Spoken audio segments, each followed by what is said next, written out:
Good day, everyone. I was born and raised in Detroit. Growing up there, I saw people like me running things. This is a courtroom, not a circus, so we're gonna calm down. I'm sorry. What I found there was a passion that I didn't know existed. This is the bottom line. I'm excited to free fall into the limitless possibilities with we the people. So many are fearful of the law. They think it's something that works against them. I think you need to begin to accept responsibility for your mistakes. We are the people. Genevieve Moran claims her girlfriend secretly took money from their joint account to throw her an unwanted birthday bash. Nora Castro says Ms. Moran thought it would hurt her acting career if people at the party knew she was turning 50. Good day, everyone. Good day. This is the case of Moran versus Castro. Ms. Moran, you are suing Ms. Castro for $1,250. You say the defendant spent money from a joint account without your permission. Is that correct? That's correct. Defendant says that you don't owe the plaintiff anything. That is also correct. All right, so what'd she take from the joint account? How much money and why?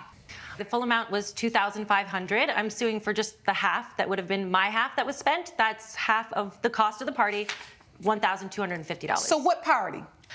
It was a birthday party. Like I said, I never wanted the party. My ex-girlfriend decided to throw the party without talking to me about it. It was a surprise party, and I was even more surprised to find that she spent money from our joint account. So you guys were in a relationship? Yes. How many years? 5 years. We lived together for about 4 of those years. And So we were you very lived happy together? at the time. You lived together? Here's your first red flag, folks. Joint accounts in relationships without clear rules are basically ticking time bombs. No contracts. No debit limits. No spending policies. Just vibes. They were contributing $2,500 each per month. That's $60,000 a year sitting in a shared pool with no legal boundaries. This case is a cautionary tale for every couple who thinks love is a substitute for. Yes. And you had a joint bank account? Yes. Soon after we moved in together, Nora suggested the idea of opening a joint account so we weren't sending money back and forth to each other. We were getting behind on some of our payments. It seemed like a good idea, and it certainly was working up until the birthday party. All right, so you decided to give Ms. Moran a birthday party, Ms. Castro? Yes, that's right. I wanted to celebrate her 50th birthday party. And to be clear, we had actually spent money from that same account for my birthday party when I turned 50. All so right. we had spent some of that money to go to Jamaica, which was certainly much more than I spent on her birthday party. Were you aware that Ms. Moran said, I don't want a party? You know, I have the text messages, Your Honor. Okay, I'd like to see those, Let me please. just have everything in your folder. Were you aware, Ms. Castro, that Ms. Moran said, I don't want a party? You know what? Yes, I had texted her, technically yes, but everyone says they don't want to party. And mind you, we have been together for at least, the 5 years. So we celebrated, 46, 47, 48, 49, and I wanted to celebrate for her a big 50th birthday party. And I didn't see anything wrong with that. You want it. You hear? Yes. But you celebrated me. I wanted to celebrate you in the same way. I didn't And see so anything the wrong. birthday that you had, that had just passed, she gave you had the vacation. She asked for the vacation. We had All right. discussed it mutually together. And if you recall, we had So an you amazing feel time. like, Ms. Moran, that it was a joint bank account you should discuss mutually if whether she should give you a party and use the money from the joint bank The account? very clear difference here is that we discussed it ahead of time. We discussed using How it. much money did each of you deposit a certain amount of money each paycheck or each month? How did you deposit money in this joint account? Well, there was an estimated amount of our mutual expenses. We each deposited half of that plus a little bit more so that we had cushion for if we needed it, say an emergency. So about Well, how not much just each month did emergencies. you all have going into the account? About $5,000. And so each month about $5,000 going into the account. Which paid How for all much did these you put things. in every month? Half and half, $2,500, $2,500. Okay, so you both put in $2,500 a month. Yes. All right. And so here's a series of text messages you submitted to the court that says you need to pay me $1,250 back because you took that money out of our joint account. That's my money too. You're like, no. And here come the receipts. Literally. Text messages show Genevieve clearly asked not to have money taken from the joint account. And Nora's response? You took money for my birthday trip. Yikes. This tit-for-tat logic might work in middle school, but in legal terms? It's a losing argument unless there was an agreement in place. Pro tip: emotional logic and courtroom logic do not mix. I only took money out of the account to pay for your birthday because you took money out of the account for my birthday trip. Then you say I took money out of the account because you wanted that trip. I don't owe you anything. Don't contact me again. So somehow y'all done broke up over this party? Yes. We did. Your Honor, that text message, that You've been string, together 5 years and broke up because somebody wanted to give you a 50th birthday party? I didn't want the party, Your Honor. I didn't want it. So I you was broke up? mortified. Yes. It was just an argument. No, it was Until- not an argument. It was just an argument until I found out she had taken the funds out of the account. That So was it the was an last straw for argument me. that led to a bigger argument, because we really can't say, I really just can't believe that you dated somebody for 5 years. They wanted to give you a birthday party. They did that.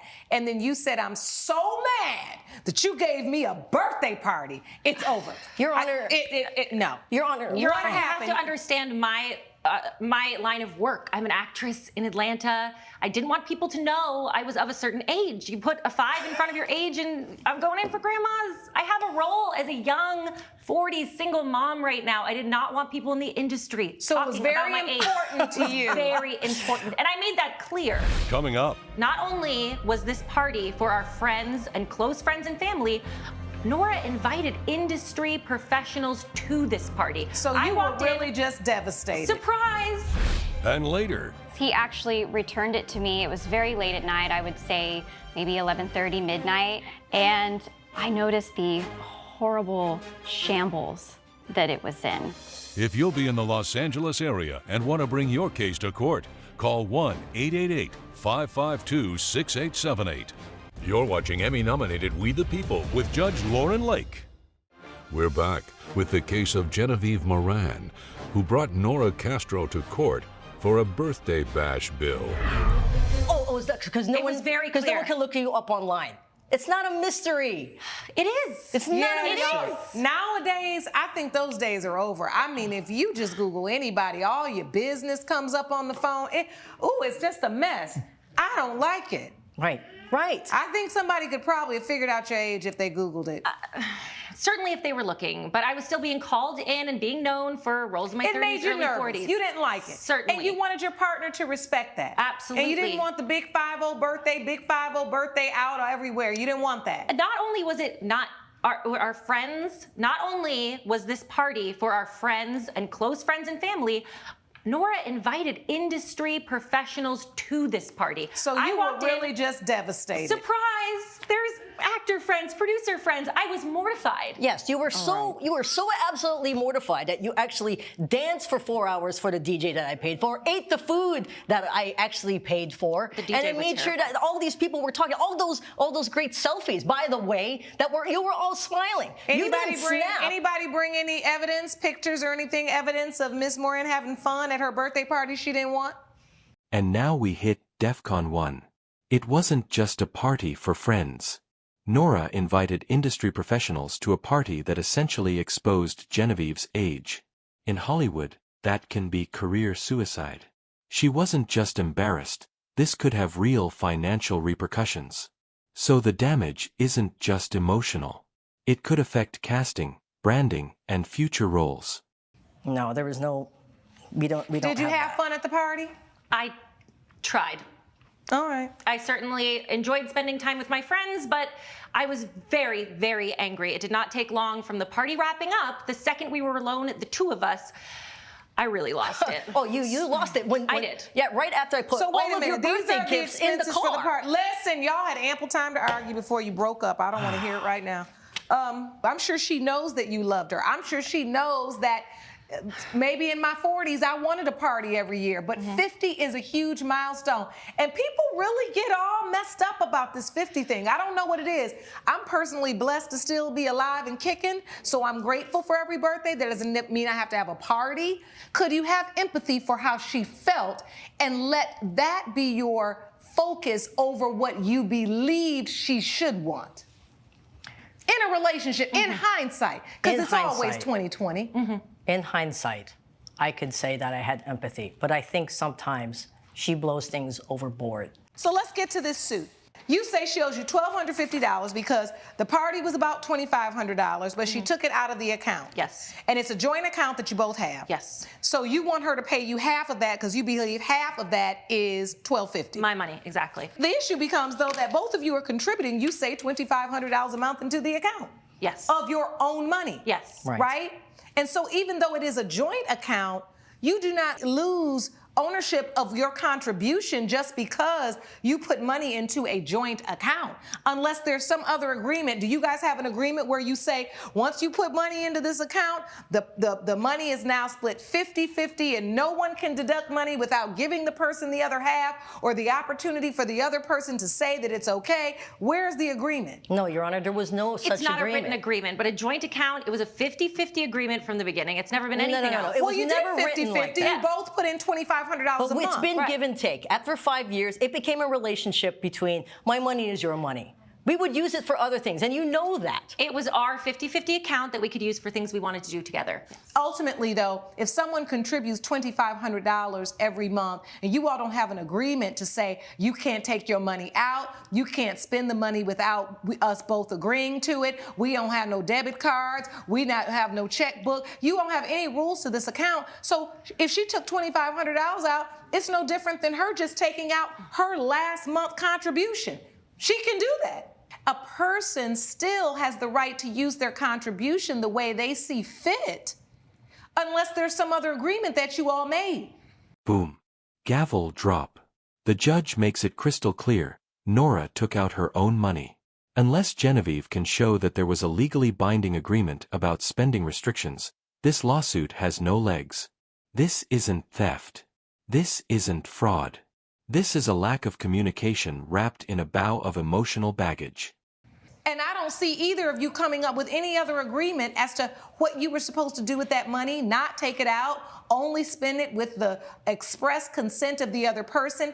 I see none of that. She only took out the $2,500. Look, who knows? She might have spent that on the party and the next month said, I'm gonna put $5,000 back in, pay back for the $25,000. That would be great. I would agree You to that. just mad because the account is short $2,500 now. Yes. Okay, so I think your relationship should be worth more than this little argument that you're having right now. I wish it was. But since you all broke up, that's why I really think you in here suing for this $1,250 because it's just another way to get some attention. Right. You all have some unresolved issues. There's no way in the world when you're done with somebody, you done laughed and joked and everybody done ate and enjoyed the drinks and the food at the party. Now we in here suing for $1,250 for a party that you actually did end up enjoying, and you said you tried to. That was her money. She spent it her way. She spent it on you. I think when you reflect upon it, you'll understand that. And maybe one day, whether y'all make up or not, you'll just thank her and say, I really appreciate it. Because I'm going to say that's a whole bunch of people in relationships right now whose partners are not spending $2,500 to do nothing for them. Thank you. Much less plan a surprise party and celebrate them. I understand your concerns about being 50. I understand that you wish that she didn't do it. And I also understand that she should have been more considerate of your feelings. But your case is dismissed. Judgment for the defendant. Court is adjourned. Judge Lake has ruled in favor of the defendant. The plaintiff's case is dismissed. You know, the damage you've done to my career, I will never get back. Oh, please. What damage? You're a glorified background? I have recurring roles. We live in a Thank you. one-bedroom apartment. It's not like we were living All right, large. ladies, Oh, you've come on. had Get your over day in yourself. court. Please follow me. Coming up, $350 for a roof leak repair. Well, I haven't even gotten there yet. $412 for a tire and window. Wow. you're watching Emmy-nominated We the People with Judge Lauren Lake. Shannon Gershon claims her RV was trashed after she leased it to a friend who was down on his luck. Wayne Schinner says the shoddy RV needed costly repairs on the road. Mr. Schinner is countersuing in the amount of $1,300. Good day, everyone.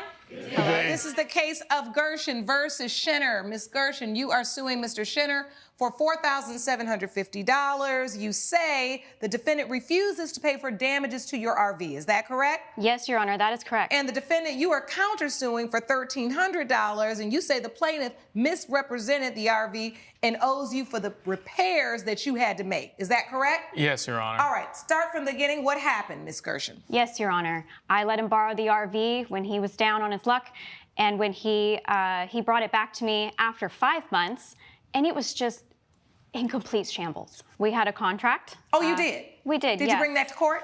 Yes. May I see it, please? So you had a contract that said what? It said that he would take my RV. We had a 6-month contract. He would keep it in great condition, exactly how he found it. He actually returned it to me. It was very late at night, I would say maybe 11:30, midnight. And I noticed the horrible shambles that it was in. What did it look like? The roof was leaking. The leather couch had scratches on it, almost like an animal or something had scratched it And they up. didn't have those scratches before the RV left? No, ma'am, it did not. And the bed frame, which that was the most expensive repair, the bed frame was just completely off to the side. It was tilted. And so you had to make those repairs. Did you call him and say, Mr. Shinner, why would you bring my RV back in this condition? I tried. I reached out to him via text. Well, my first thing was a call. I had messaged him a few times at the beginning of his trip just to check in, say, hey. Coming up, About 3 weeks into the trip, the toilet starts flooding. I got it fixed. you're watching Emmy-nominated We the People with Judge Lauren Lake.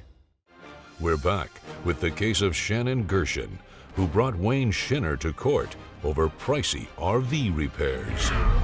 So here you have it. Please pay me for all of the RV repairs that I had to do. I had to repair the kitchen, counter, bed, toilet, roof, and the windows. This is unacceptable. You owe me $4,750. You write back, no way, Shannon. I also had to make repairs that cost me $1,050. You should be the one paying me. And I had to return it a month early, so I also want my $250 back for the month I didn't get to have it out on the road. I'm not paying you. Okay, well, that went south fast. So now y'all are at odds. So, Mr. Shinner, when you were out on the road, what challenges did you experience with the RV? About 3 weeks into the trip, the toilet starts flooding. I got it fixed. Do you have receipts of Yes, Your when you Honor. fixed it? Yes, Your Honor. May I see them, please? Yes, Your Honor.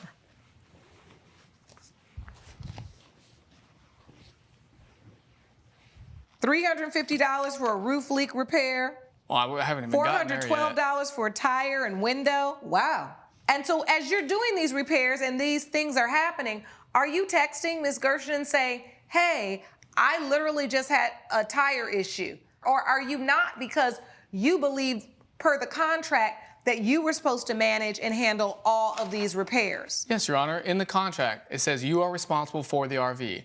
I took care of it. Does anybody have any pictures of what the RV looked like when it came back? Yes, I have pictures in there. I don't see anything too wrong in these pictures. The problem this court is having is that you all do not have extensive pictures of the damage to the RV, so I'm able to tell what it looked like when it left versus what it looked like when it returned. Did you get an inspection before you allowed him to take it out on the road? No, ma'am, I didn't think it needed to be inspected. Did you ask Ms. Gershon, Mr. Shinner, could you inspect it before you took it out on the road? Your Honor, I did not ask her. I was just ready to go. Judge Lake's verdict when We the People returns. You're watching Emmy-nominated We the People with Judge Lauren Lake. Nobody thought enough to get an inspection of the RV so they'd know if anything material was wrong with it before it went out on a 6-month trip. And that alone, in my mind, is ridiculous. With that said, I've got to dismiss your claim because you have not shown this court why you should collect. And Mr. Shinner, in terms of your countersuit, I've got to dismiss that too because you've stated in open court, I decided I wanted to pay for it because I rented it and she was nice enough to rent it to me for $250 a month. You agreed to that. Plaintiff's case is dismissed. Defendant's case is dismissed. Lesson here, be prepared for court, for God's sake. Court is adjourned. All rise. Judge Lake. And just like that, the case is dismissed. Genevieve leaves with no judgment and a bruised ego. Nora walks out legally clean but emotionally scorched. This entire situation could have been avoided with one honest conversation and a spending limit. Let this be a lesson, folks. Love may be blind, but your bank account shouldn't be. If you found this courtroom breakdown as dramatic and insightful as we did, don't forget to like the video, share your thoughts in the comments, and subscribe for more juicy courtroom drama and expert commentary. We'll catch you in the next trial.